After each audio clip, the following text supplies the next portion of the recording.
All right, so now that we got the rear axle shafts out, next step was to just take the cover off the rest of the way. And right after that is to disconnect the locker harness. When you do that, there's one bolt, then there's an interconnect, which is this piece with the gold insert there. Once you pull that out, then there's another connector right there that must be disengaged, and then you push that connector into the housing because it will come out with the position sensor and the solenoid. This guide plate, you'll see a pin there, and that pin that's inside that guide plate is very important. So when we put this back together, that pin has got to be in that gap. So this is just a note to make right now while you're taking it apart.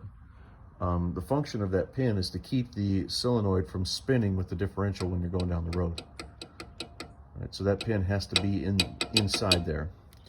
This big piece here is the magnet.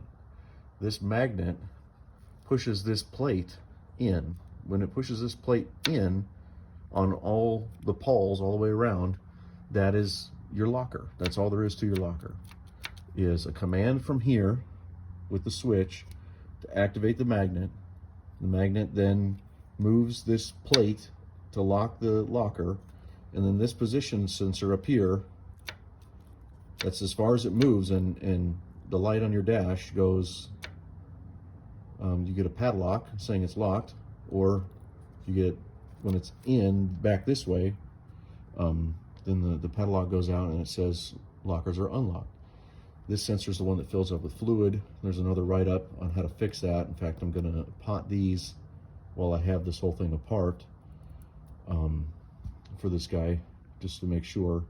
And this piece right here will fill up, since it is a magnet. It's a Hall effect sensor with a magnet. It will pick up all the metal and the oil and basically just fill up with metal, and we'll see that when we get it apart. This plate right here is very important that you take care of it through this whole process. And what I mean by take care of it is don't accidentally hit it on anything or bend it at any time during this process. There's two plates there, and they must be able to move together smoothly. If not, you'll get a light on the dash, and you'll have to take all of this back apart in order to fix that. And once I get this differential out, then I can show you all the parts and pieces. But to get the differential out is very, very simple at this point. It's simply just the 4 cap bolts. They're 15 millimeter. Take the cap bolts out. When you take the caps off, just make sure that you keep the bolts where they're at and keep the caps, you can see the direction with the arrow pointing out. Just keep everything exactly the way it is now, so you can put it together exactly the same way. And it just helps with reinstallation, really. So underneath this plate is another arrow. In fact, we can just take this plate off right now. Where's my socket? While I have you on video here. This might be a little loud.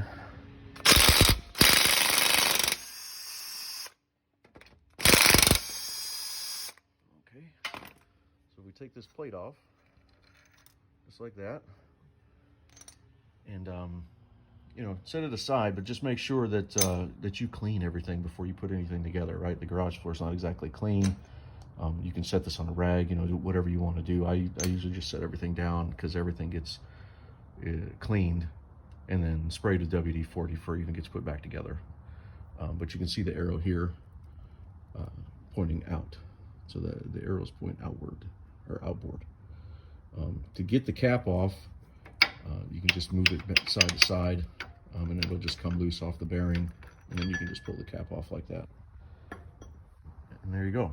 So then you do that to the other side, and then the differential itself will just basically roll out of the housing. You're going to have 2 assembly shims, which are really just kind of thick shims, so you can see the bearing race, and then you see this piece in the middle here. That's one of the assembly shims. So when you pull this out from the factory, you're not going to have a whole bunch of different size shims. You're not going to have a 5 thousandths, a 10 thousandths, a 15 thousandths shim in there. You're basically just going to have 2 of these. And when it comes time to shimming, we'll go through all of that, not a problem. But let's get this thing out and on the bench. So I'm just going to take the cap out, roll the diff out, basically just pull it and roll it out, and then we'll put it up on the bench and we'll go through it.